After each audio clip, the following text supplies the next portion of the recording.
Hey, welcome to Performance Reviews, where I give you the review from the technician's point of view. And today we have a Dyson. Not just any Dyson. This Dyson was UP19. It was traded into my store by a customer who had 5 Malamutes.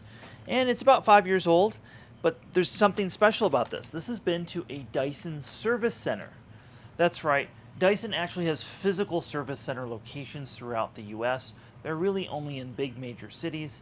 So there's only like 5 or 10 of them, but we happen to have one in my area. So this has come fresh back, and the customer was so frustrated with how many times they had to fix this, they ended up just trading it for a Henry, which was perfect for their flooring situation and their overall situation. So I just want to plug it in, because I haven't plugged it in or looked at it. I want to see why they may have traded this in or what was so frustrating to them. We're just going to do an autopsy of this Dyson and see what it needs and see why it wasn't working for them. I think the biggest thing is this was a bagless vacuum with somebody with a lot of pets, with a lot of hair. This is particularly a high maintenance situation when you do that. So I'm going to show you the first two things. Stinks. And if we look in here, you can see how all the dust build up in the cyclones and all the dander and the hair and the allergens and the really bad stuff. And this isn't like the older cyclones where you could just open it up and spritz some water in here. This actually has to be dismantled in order to clean it out properly.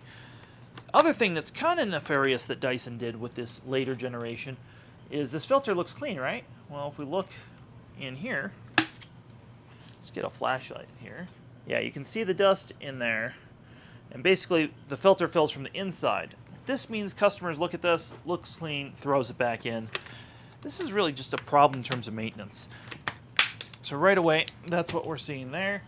Let's take a look and see what the post-motor filter looks like. Now, talking to this couple, it sounds like they've changed this a few times through the lifespan, which is good. Yeah, we can see that that filter is toast as well.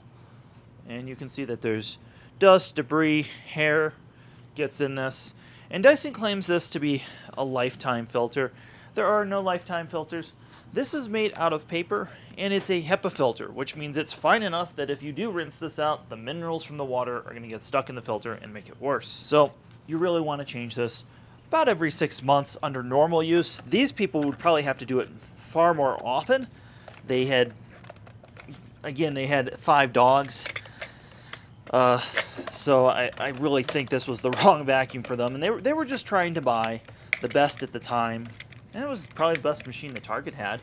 It's not the animal variant, but really there's no difference other than some accessories. So let's take a look at the cleaner head, and remember, the Dyson store gave them this machine back in this condition. They didn't even so much as blow it out with compressed air. All right, I've moved the camera, and right away we can see there's like hair and debris. So the first thing I'm going to do is just pop open this.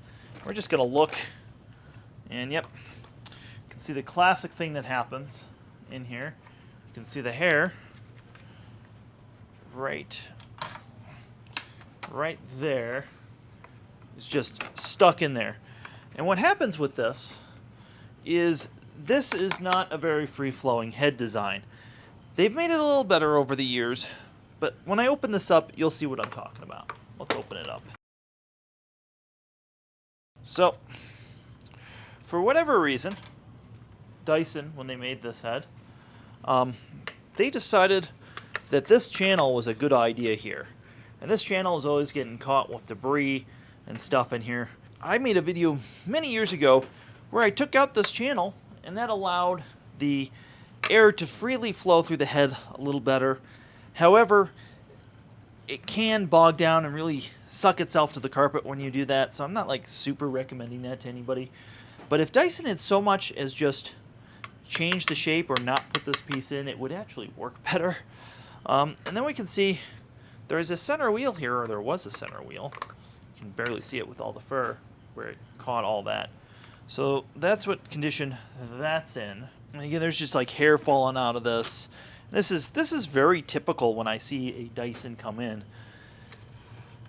And this is also typical when a customer brings you a machine after they've had it for a few years. They're ready to get rid of it. They're frustrated with it. I think the amount of people who actually buy a Dyson the second round over, the third round over, are less and less. You know, people do it once or twice, and then next time they do it, they're like, why am I replacing this expensive vacuum? Well, well, it's not made to last.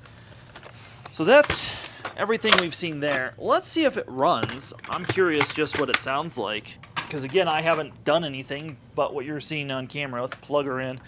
There's just like animal hair everywhere, even on the cord. So let's see what she sounds like. This particular generation, when they went from the DC41 to this, they went to the UP13, they went to this, the motors tend not to last as long, and I'm not exactly sure why that is. And people are like, Dyson is cheapening up. No, Dyson's always been cheap and made in Malaysia, so I don't know what happened that the motors tend not to last as long, but let's listen to it.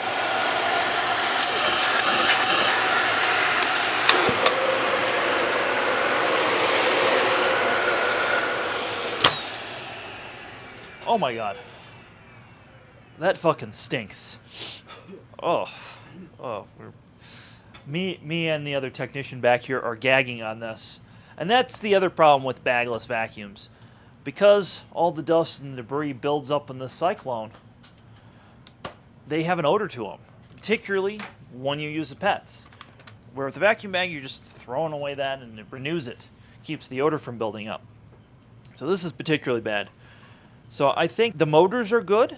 Everything looks good on this. It's just stinky and not the right vacuum for their flooring situation. These machines are not particularly good on hard floors. They're not really good on carpet either, but it's less noticeable on carpet as it is hard floor.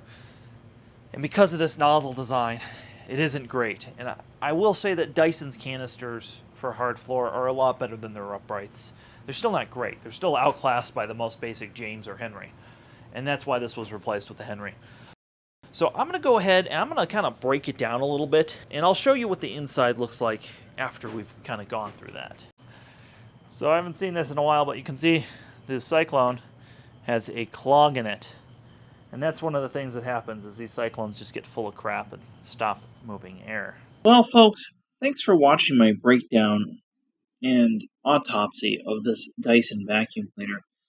It sure has been kind of gross, but interesting at the same time, and I hope this shows you what the inside of a bagless vacuum looks like after use.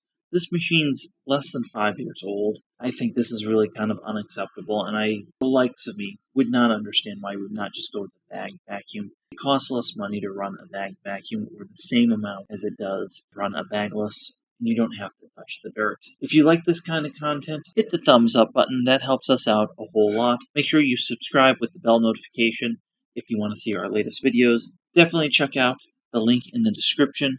We have lots of good stuff down there, including our Patreon and our Discord server where we talk vacuum cleaners all day long.